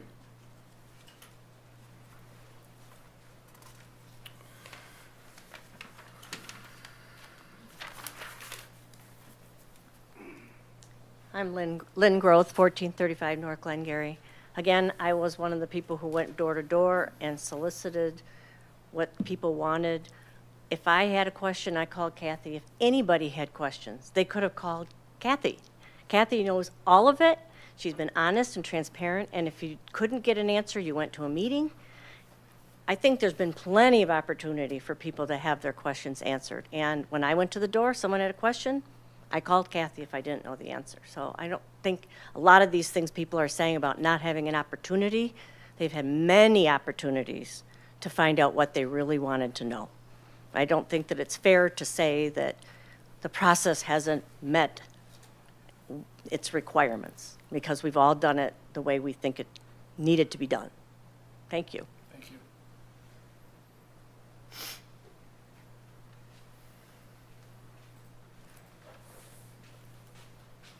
Hi, my name's Susan Savas. I live on Broadway, and I'm not even up for this tonight, and I know our roads need to be done. And I guess I should have just called you because I had a question. I have heard that the next section for the green is going to be... Susan, will you talk to the board, please? Sorry. Thank you. Well, okay. Kathy, I heard that the next section to be done, which is the green section, is going to be at least $70,000 per household? You're saying no, it's not? I don't think we know at this point what it would be yet, and there's been no petition for it. So I'm wondering, at what point will we get that information? Because on Broadway, we have a lot of common spaces that will be put into our cost. And if we pause the pricing, or if we pause just for a moment the project, and added the common areas into the overall neighborhood because we all benefit from it, is there a way to just take a pause and reassess that? Well, when we close the hearing, the board will comment. Yeah. Okay. Thank you.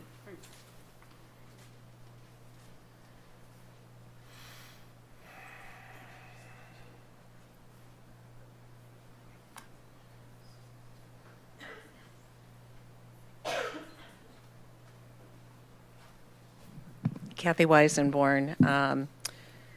I live on Hamilton Road, but I also represent the village. Just to be clear, on the yellow section, we have 54.3% support. That is 54.3% of the parcels in this section, not 54.3% of the people who voted, but 54 the denominator here is 151 parcels. That's the total. So to the extent that everybody else that we didn't hear from voted no, we would still have 54.3% support, majority support for this project. There is a rumor of $70,000 for the green section going around. We don't have any estimates. I haven't seen any. Jen hasn't seen any.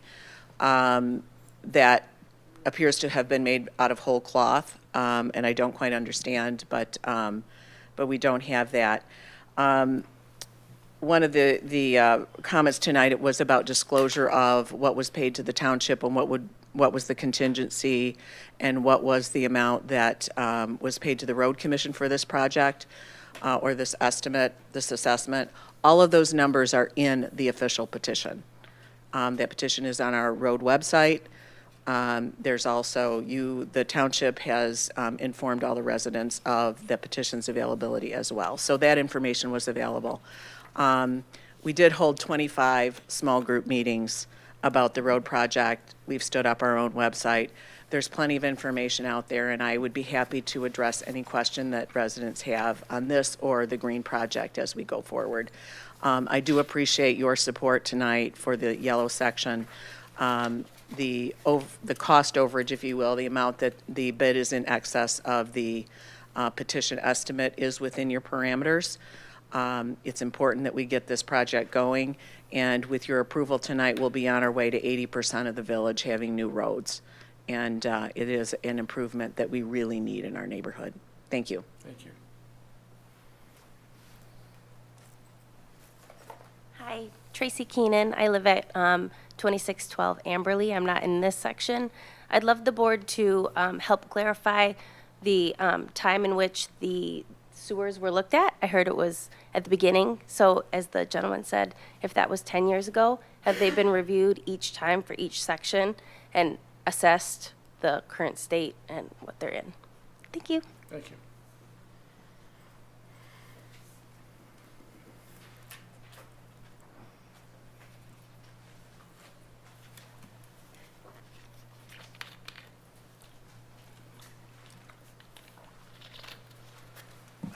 My name is Chris Brock.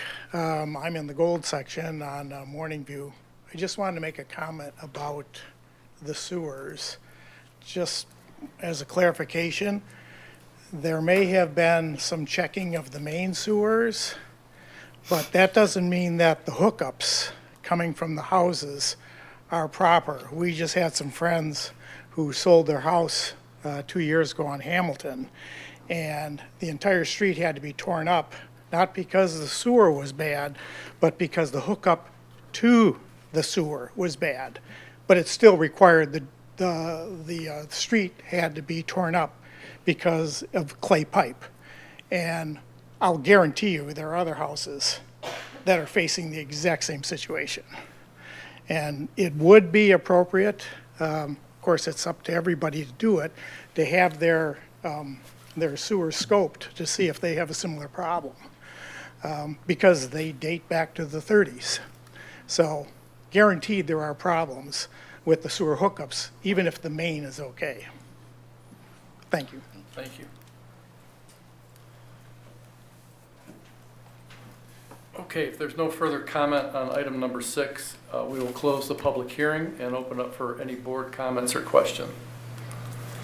And I know Corey, our Director of Engineering, is here. Corey, would you like to make any comment on the sewer issues? Just take a few minutes. Yeah, I don't know if there's anything more I can add regarding the sanitary sewer inspection. We know that the Water Resource Commission owns a lot of that combined sewer system.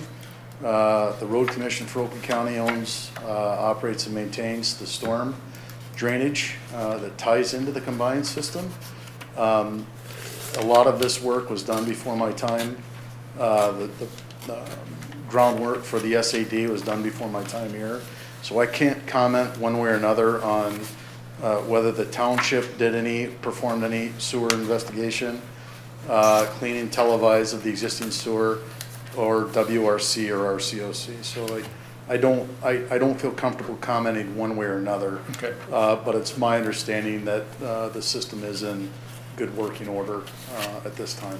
Okay, thank you. And I can add, because the question was posed by other residents, I believe Noah told me that in addition to the pre-con meetings that we have before each phase kicks off, where we meet with HRC, we meet with WRC, we meet with all the utility holders that are involved in this, and we make sure that the due diligence has gone into inspections and things such as that. 2011 and 2018 are sticking in my head as work that NOAA could say had recently been done to these sewer systems. Okay. I have further notes at my desk, I just don't have them with me. right Okay, now. thank you. Any questions from the board?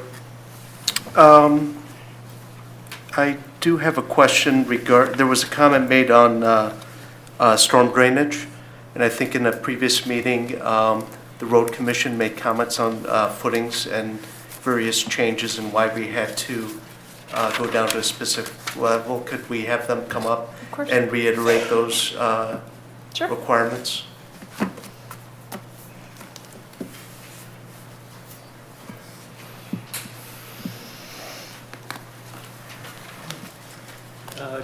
What was your question specifically? I think in one of the previous meetings on the changes in this area, there was items relating to footings and the storm drainage system that had to be resolved on this project to improve the stormwater drainage. Well, as a part of the project, we're cleaning out all the storm catch basins, and we're lining them to make sure they're structurally and the structural integrity is good.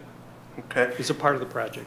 So is this also being done in Verner Estates? Because we've also had questions regarding the other project in Verner Estates and why it's... Verner Estates is a water project. Okay, but I thought there's also roads. There will be a road project, but later on, but that's a water project that we're doing first. Correct, but is there also a storm drainage issue over there? Verner No. Estates is not a curb and gutter subdivision, Okay. it is an So open it's- drain. So that would help justify the difference in price? Absolutely. Okay. Yeah, it's ditches Yeah. and culverts. Correct. Open ditches and culverts. Right. Okay, thank you. Thanks, Rick. So I think in summary, it's fair to say that we do look at drainage and sewers. Absolutely. And it is considered, and when needed and necessary, they're staged appropriately. Absolutely. I wanted to address a couple things. First, I addressed the Verner Estates issue. That's a water project that was on our long-term capital plan. Right. And when the residents approached the township about doing a road SAD, our SAD team reached out to our engineering team and our public works team and said, do you have anything in your pipeline? Okay, your project plan, our capital plan. And they said, yes, we have a water main replacement plan that we were going to do in 2028. And so we said, so what happened is because the residents got the signatures to do the SAD, we said, okay, well, we'll do the SAD in 27 and we'll do the water main project in 26. Am I correct, Corey? Yes. Okay. So we're going to do the water main replacement in 26 and then we're going to do their road SAD in 27. 25 and 26. 25 Their roads, yep, their roads will be done by the end of next year. Yeah, they're working on this summer. All right, so I'm sorry. So the water project is this year? Yeah. Okay, the water project will be this year, the road will be next year. Okay, either way, we moved ahead their already planned water project because they approached us about a road project. Absolutely, we always coordinate those Right, so that way we wouldn't have to tear up the roads to do the water mains. Okay, so I wanted to address that. The other thing I wanted to address was in relation to the contingency and the township payments. So as Kathy said, the amount of payments were disclosed on the petitions, and there are three things that I wanted to address. One is the construction contingency, which is an amount that we add to the total cost of the project to allow for overruns in case things come up in construction, which inevitably, sometimes happen. And so here we have an 8% contingency. We usually have a 10%. We lowered it. So it's an 8% contingency. And we also have a township, what we call a legal and financing cost. And what that is that that's the cost of selling the bonds. that we use to finance the project. And lastly is the township administrative and management fee, which is less than half of 1%. And that is to cover our internal legal costs and other hard costs that we incur in administering the district. And so what I mean by that is that we create a district which has its own separate set of books, and we keep track of all of these costs, the cash that comes in and the costs that go out. And so, and we keep that separate as the residents of the district's money. And so when the bills come in, we pay those bills. If the contingency is not used, we don't keep it. It stays in the district and goes back to the residents. Likewise, in the legal and financing costs, if it costs us less to issue the bonds than we have in the budget, that money stays in the district. It stays as the residents' money.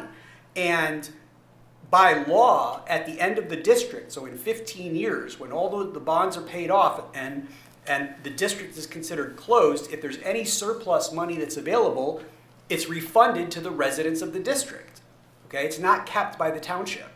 And one of the things that I've encouraged our team to do is, like, after the red and blue districts that we just did last year, we didn't use, and I don't know the exact number, so don't quote me, but we didn't use the full contingency. So if there's enough money there, we're looking into the legalities about potentially, and maybe I shouldn't let the cat out of the bag here, but about potentially refunding that money early rather than keeping it for 15 years and then giving it back to the residents in 15 years. So the point I'm trying to make is that this is not township money. We don't keep it, okay? It's kept in a separate set of books for the residents of the district. And if the expenses come in below, that money stays with the district and at some point will be refunded to the residents. So, And Michael, will you just explain the 1% and how that works? The 1% on the bond rate? Mm-hmm. Yeah, so, okay, great question. So we use our AAA bond rating, one of the few municipalities in the state to have a AAA bond rating to get the lowest possible borrowing costs, okay? So the last SAE that we did was in March, April, I think it was, and it was 3.7%, okay? And then we charge 1% above that. So we charge the residents in that case 4.7%. Last year on the red and blue section, it was 3.6, so we're charging 4.6. And the reason that we charge that 1%, again, is to keep enough money in the district to be able to make sure that we pay off the bonds. Because as a resident, you can pay off your assessment at any time in the 15 years. You don't have to wait 15 years. You can pay it off at any time. And if you pay it off early and we stop collecting the interest, then we're on the hook for that interest on the bond. So that's why we charge 1% above the bond rate to make sure that there's enough money in the district to cover future bond payments in case of any prepayments. But what happens is, at the end of the 15 years, if there's, as I said, surplus money available in the district that includes the 1% that we charge, we don't keep it. It goes back to the residents of the district, okay? And I have people who call my office who have a road SAD from 12 years ago saying, how much money's in our district? They want to know. Okay, I'll get you that answer. And I get them an answer. I say, this is how much money's in your district. And so we're keeping track of it, and it's the residents' money. It is not the township's money. And so I want to be very clear about that. Thank you, Michael. Any other comments from the board? If not, Let me say just one thing real quick. I just wanted to mention that, that these meetings are really important, and I appreciate you coming here to express your thoughts. And of course, as has been mentioned, in order to appeal, this is where you would need to make your statement. What you don't see is all the work that goes into this. And Jen, the amount of work that goes on in engineering and in assessing is incredible. It's a huge task, and I want to thank you guys for doing that. The village board and Kathy, the work that has gone on there to present this information, to be available to respond to questions, to prepare a website, is beyond what anybody has ever done to support a SAD. It's also quite incredible. And within the township here, the administration is constantly looking at these things to make sure that they're procedurally correct, that we've followed all the steps in the process, that we've published what had to be published, when it had to be published.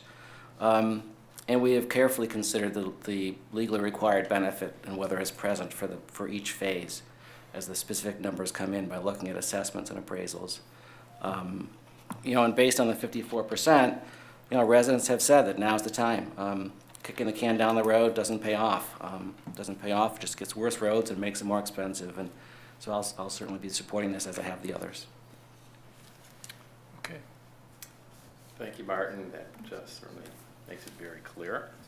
And with that said, I'd like to make a motion that we approve the resolution confirming special assessment role for the yellow phase of the Bloomfield Village Road paving SAD number 429 and authorizing the Road Commission of Oakland County to proceed with the project. Their support? This is the one resolution where that we corrected. It says phase 4, but should be phase 3. Okay. Phase, Phase 2. It should be says, phase 4. yeah, it was published as phase 3, but it's in there as This is phase phase 4. 4. Yeah, Got we've updated it. We're good. Got it. Support. Support? All in favor, say aye. Aye. Any opposed? Passes. Okay, thank you. Okay, item number 7, consider approval to transfer and commit funds to the Equipment and Replacement Fund presented by Jason Tice, our Finance Director. You want to hold on a second? Yeah, we'll just Yeah, hold yeah. on a second, yeah. Have a good night, everybody. Thank you.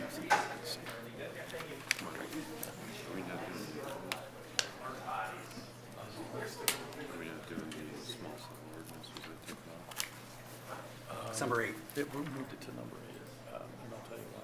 Okay, perfect.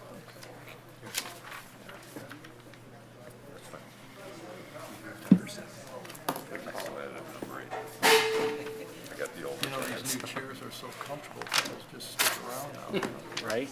They are. Look at them. They're beautiful. Yeah, the old chairs, you're like, oh, God. It's so much brighter in here. It was dingy and dark. Right. Keeps you awake. Jason, were you napping in the office back there, waiting for your time? Someone get? I was pacing with you- anticipation. I bet you were. Yeah. Well, now it's your time. Okay, thank you. Again, item number 7, consider approval to transfer and commit funds to the Equipment and Replacement Fund presented by Jason Tice, our Finance Director. Welcome, Jason. Good evening. So in your packet, there was a memo that looks similar, I'm sure, to everyone. Same format. It's an annual request that usually happens first meeting of May. So back in January, February, we had some budget amendments. At that time, there was an estimate of what our transfer out could be into the Equipment and Replacement Fund for future capital. We're getting close to closing the books, so there are a couple big items that affected that estimate at that time. So it's actually larger than what we thought a few months ago. One of them was with the interest rates. We had a positive movement in our market value, not the investment earnings, but the market value we have to book of $900,000 positive, and then about $1.1 million of a stormwater projects that we were under the assumption, and the department head in charge of that project was told by the contractors it would be done by fiscal year end, March 31. Couple weeks into April, I was notified that they didn't complete those, so that's a big number, 1.1 million, that now is shifted into the current year, and that won't affect this year's budget. It'll just move some other projects further down the line. So what I'm asking for is transfer and committal of up to $7,075,000 to the Equipment and Replacement Fund for fiscal year 24-25. And again, Jason, explain again the 1.1 million. It's really a rollover because it just wasn't spent, but it's going to be spent, right? Yeah, we can't, I'd love to, but we can't record anything that wasn't complete by March 31. We can't record. So For the fiscal year. that'll delay some of the projects that were going to happen this year that'll now happen in 27. We'll just shift everything down the line. Thank you. Any questions for Jason? Why would we shift a project when the money is in the capital improvement fund? We could spend it this year and continue forward with the other projects. That was the recommendation and suggestion by the department head managing those projects, so we'd have to circle back with him on that. But if you went that route, you would start discussing budget amendments and then whether it's even possible to have that amount of projects going at the same time or not. So his recommendation was those other ones weren't emergency, they could be pushed down and we can just reallocate those funds to this project that didn't get done. We were supposed to receive a report regarding investment income for the different funds. I would like to understand again why in the central services fees there's a requirement for investment activity by Treasury, yet water and sewer receives no investment income. Neither does building inspection. And why aren't those funds being transferred to those enterprise funds? And most importantly is, so that's number one. Number two, public safety does not have enough money to get through the February tax payment. And what's most concerning is there's no evidence that where the money's coming from to pay payroll and vouchers. Plus there are other payments going out, such as you'd mentioned that the central services fees are collected mid-year. So if there's a negative, if their expenses exceed revenues and you're using up all of your fund balance at the beginning of the year, and for public safety, how are those payments made by public safety? There's also pension bond payments required in November. How are those payments? Where does the money come from? We don't see the information in the quarterly reports. I think those additional funds, other than the 1.1 million mentioned, should actually go into public safety, so public safety has enough cash to meet payroll through February. Okay, thank you, Mark. I think we've answered those questions quite a few times, so I'd recommend. Actually, you have not answered the questions on the investment income. Okay, what I'm going to recommend to you, though. Treasurer Shostak said that he would provide details regarding those investment revenues. Okay. And the fact that you have money coming in and we're being charged, you're charging an investment service in those fees, and there's no investment income going into waters and sewer, that's just not right. Well, Mark, it's a difference of opinion and process and practice. And as we've stated before, it's worked. We have a AAA bond rating, and my suggestion would be to make an appointment with our treasurer and finance director and sit down and go through this. And we'll leave our door open for you to come in so we can walk through it with you and show you again how our practice is. We welcome the opportunity to sit down with you. Let me just answer one question. The central services fee for treasury services is not for investments, it's for collection of their revenue. There's building inspection $100,000 plus in the report for investment. Building inspection collects permit revenue, the water and sewer fund. And there's a separate item for collections. Okay, just a second. I think trustee, our trustee has the floor, Mark, so just let him finish. Well, I mean, that's my point, is that the treasury services for the central services is about collection and processing of payments. Investment services is a separate issue, and we've been very clear on the fact that the law requires the treasurer to deposit the interest into the general fund. The law does not require. The law. Mark, again, I think our treasurer has the floor. Can you please give him the top? Otherwise, we'll just move forward. Okay, let's move forward. Would you please make a motion? I'll make a motion because. Right, thank you. Treasurer Shostak had the floor and he's, trustees being rude. Go ahead, Neil. Make a motion that we transfer the funds to the equipment and replacement fund as requested by the finance director. Is there support? Support. All in favor, say aye. Aye. Opposed? No. Thank you. Thank you. Okay, Thank you. item number 8. Thank you, Jason. Item number 8, consider approval of proposed ordinance number 695, small cell wireless communications facility ordinance. Martin? Okay, at the last meeting, this was presented by council and by a member of my staff, where we discussed the item. Since that time, it has been published and notifications have been provided through publication as required. Don't know if there's any other questions, but the intent here was to streamline the process to maintain our control to the extent we're allowed to by law, but also make it a little more effective for the businesses that want to do this work for us here in the township to help improve cellular coverage. Okay, any questions for Martin on the small cell? If not, I'll entertain a motion. So moved. Support. Support, all in favor say aye. Aye. Any opposed? Passes, thank you. Item number 9, consider legal services agreement between Bloomfield Township and Seacrest Wardell, presented by Mike McCready. We have Mark with us today, and Mark will continue to do work with us in a different capacity. And our contract had expired when Dirk Beckerleg had retired, so this is just creating a new agreement, which is included in your packet. Are there any questions or comments?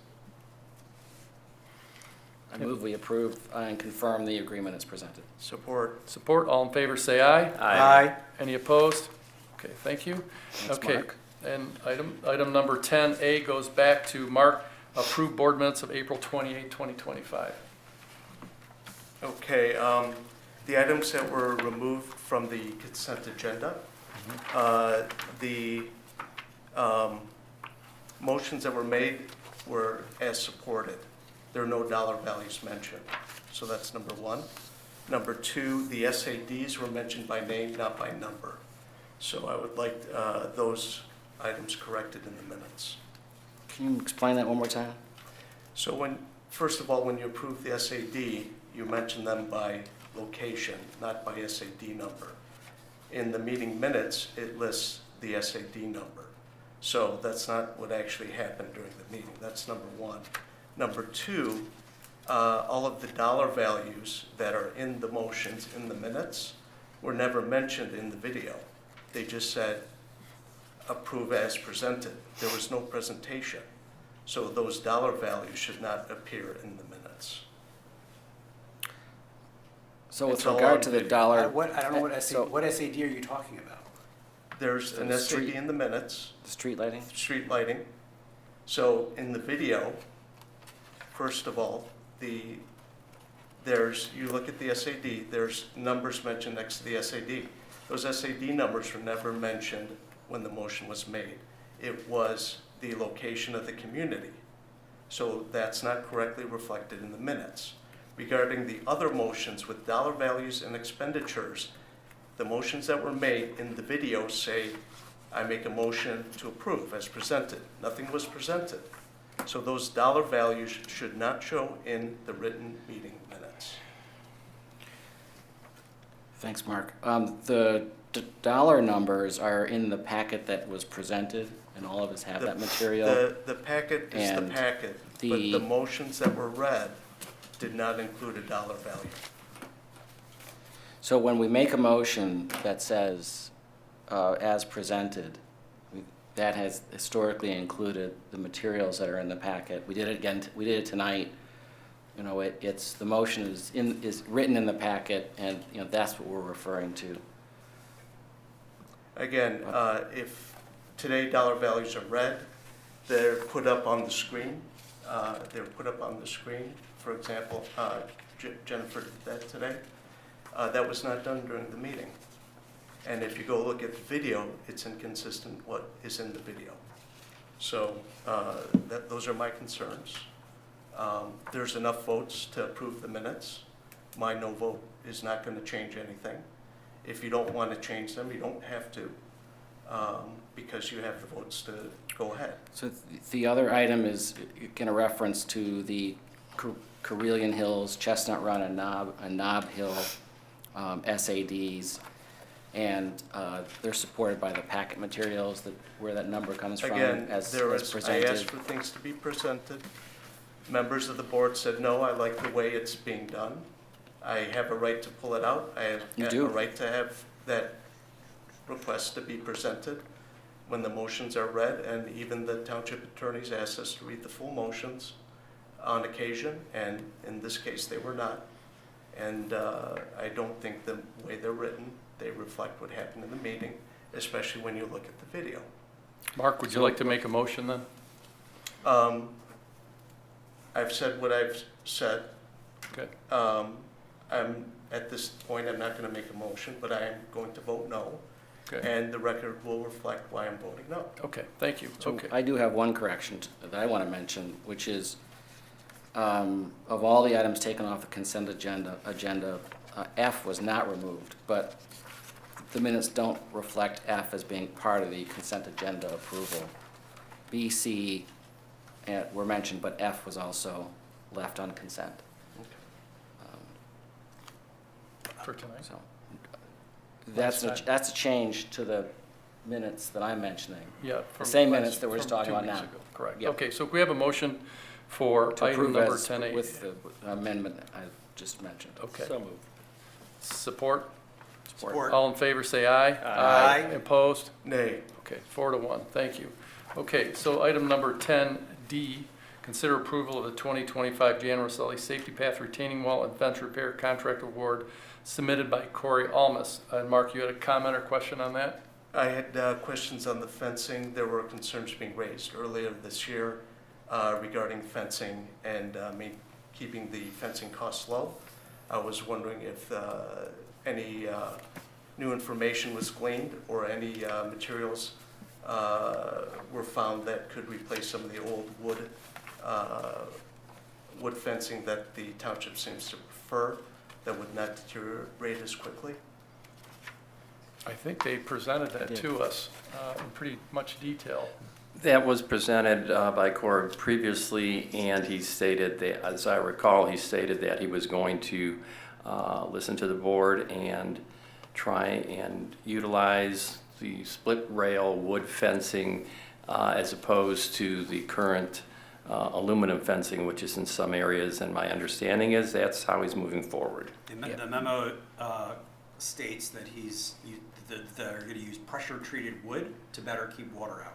And also that there will be some footings that's necessary to help minimize any water damage. Pea gravel base, yes. Yes. Right. Okay, so we have a motion to approve item number 10D, please. So moved. Support? Support. All in favor, say aye. Aye. Any opposed? Okay, passes. Okay, item number 10F, approved payroll and vouchers for May 12, 2025. Mark, you had a question or a comment on that? Yes, my no vote still stands. The quarterly reports do not support the payroll payments that are going out, especially from public safety. In mid-year, there was not enough fund balances available to support those payments going out. The township has chosen not to provide the information. Therefore, I'm not required to vote yes on the payroll and voucher section. I don't agree with the methodology on approving the water and sewer expenses regarding the meter changes. We only approved $300,000, and it seems to be inconsistent with the purchasing policy of the township. I also don't agree with the SLC meter fees that appear in the payments. Similar products are available where no fees are required for townships or for residents to be able to see that there's a water leak. And if we're paying over $12,000 a month for that service, when you can go to Home Depot and buy similar products and there's no monthly fee, that seems excessive. Okay, any further comments? If not, I'll entertain a motion. So moved. Support? Support. All in favor, say aye. Aye. Opposed? Nay. Okay, that leads us to item number 10, adjournment. Can a motion to adjourn? We adjourn. All in support, say aye. Aye. We are adjourned.